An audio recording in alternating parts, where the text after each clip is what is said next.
Welcome to Hero Sisters Kitchen. இன்னைக்கு நம்மளோட கிச்சன்ல என்ன பார்க்க போறோம்னா ஒரு சூப்பரான கோவக்காய் துவையல் எப்படி செய்யலாம்ங்கறத பார்க்கலாம். இது ஒயிட் ரைஸ், தோசை, சப்பாத்தி, இட்லிக்குலாம் ரொம்பவே சூப்பரா இருக்கும். கண்டிப்பா வீட்ல ட்ரை பண்ணி பாருங்க.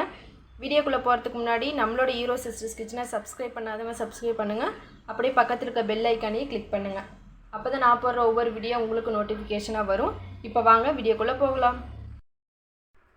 கோவக்காய் துவையல் பண்றதுக்கு ஃபர்ஸ்ட் வந்து ஒரு கடாயில ஒரு டேபிள் ஸ்பூன் வந்து எண்ணெய் விட்டுருக்கேன். இப்போ கோவக்காய் வந்து இது எண்ணெயோட நல்லா ஃப்ரை பண்ணி எடுத்துக்கலாம். நான் 1/2 கிலோ கோவக்காவை இந்த மாதிரி சின்ன சின்னதாக ரவுண்டாக கட் பண்ணி வச்சுருக்கேன். இப்போ இதோடு சேர்த்து நல்லா வதக்கிக்கலாம். இப்போ இந்த கோவக்காயை நல்லா எண்ணெயோட நல்லா ஒரு ப்ரௌன் கலர் வர வரைக்கும் நல்லா சுருளாக வதக்கி எடுத்துக்கலாம். நான் பிஞ்சு கோவக்காவை எடுத்துருக்கேன். முத்தின கோவக்காய் எடுத்துக்காதீங்க, கசப்பு ஏற்படுத்துகிற துவையில். அதனால் ஓரளவுக்கு பிஞ்சாக இருக்கிற கோவக்காவை எடுத்துக்கோங்க. கோவக்காய் நல்லா வதங்கிருச்சு பாருங்கள். இந்த மாதிரி நல்லா வதக்கிக்கணும். இப்போ இதை தனியாக எடுத்து வச்சுக்கலாம். நம்ம இப்போ கோவக்காய் வதக்கின கடாயிலேயே இப்போ ஒரு டேபிள் ஸ்பூன் வந்து எண்ணெய் ஊற்றிருக்கேன். இப்போ இதோட வந்து ஒரு 1/4 டீஸ்பூன் வந்து ஜீரகம் சேர்த்துக்கலாம்.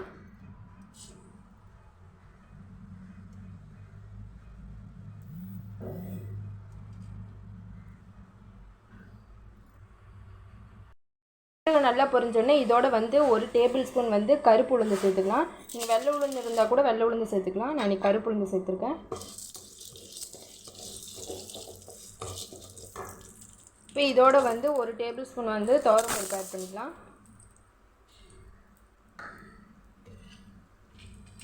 3 வரமிளகாய் சேர்த்துக்கலாம்.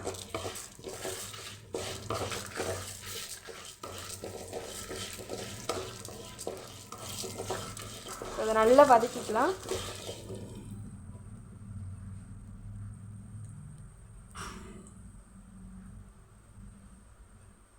இப்போ இதோட வந்து ஒரு எலுமிச்சை சைஸில் ஒரு 1/2 எலுமிச்சை பழ சைஸ் அளவுக்கு நான் புளி எடுத்துருக்கேன். அது இதோட சேர்த்து நல்லா வதக்கிக்கலாம். ஒரு ப்ரௌன் கலரில் வர வரைக்கும் வதக்கிக்கலாம். ரொம்ப ப்ரௌன் ஆகிட வேணாம்.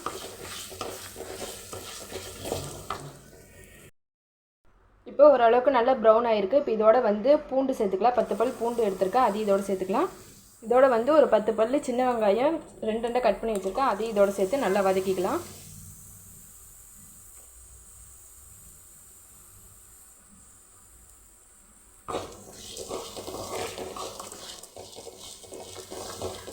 வெங்காயம் நல்லா வதங்கணும். வதங்கினோடனே நம்ம இதோட வந்து தக்காளி ஆட் பண்ணிடலாம். நல்லா வதங்கிருச்சு. இப்போ இதோட வந்து தக்காளி சேர்த்துக்கலாம். நான் ஒரு தக்காளியை இந்த மாதிரி கட் பண்ணி வச்சுருக்கேன். அது இதோடு சேர்த்து நல்லா வதக்கிக்கலாம். இப்போ துவையலுக்கு தேவையான அளவுக்கு கல் உப்பு சேர்த்துக்கலாம்.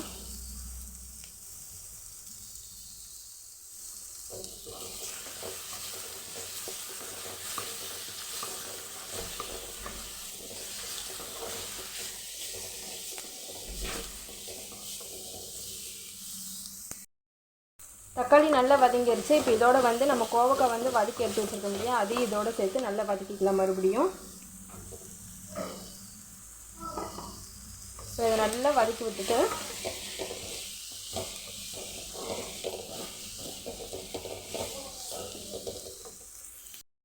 இதை நல்லா வதக்கிட்டு இப்போ இதோட வந்து தேங்காய் அரைச்சிருக்கோம். இப்போ அதோட சேர்த்துக்கலாம். சேர்த்துட்டு நல்லா வதக்கிட்டு இது சூடு ஆறுனதுக்கப்புறம் நம்ம இதை அரைச்சி எடுத்துக்கலாம்.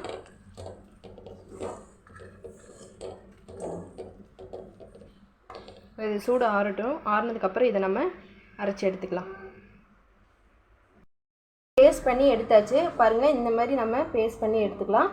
நம்மளோட துவையல் ரெடி ஆயிடுச்சு. இப்போ வந்து நம்ம எப்பயும் போல் தாளிப்பு போட்டுக்கலாம். அதுக்கு நான் ஒரு தாளிப்பு கரண்டியில் ஒரு டேபிள் ஸ்பூன் எண்ணெய் ஊற்றிருக்கேன். எண்ணெய் நல்லா காஞ்சதும் கடுகு சேர்த்துக்கலாம். கடுகு நல்லா வெடிச்சோடனே கொஞ்சமாக இதோட ஜீரகம் சேர்த்துக்கலாம். கருவேப்பிலை, ஒரு வரமிளகாய் இந்த மாதிரி கிள்ளி வச்சுட்டு அதையும் சேர்த்துக்கலாம். இதை ஸ்டவ் ஆஃப் பண்ணிவிட்டு இப்போ நம்ம அதை துவையலில் போட்டுடலாம்.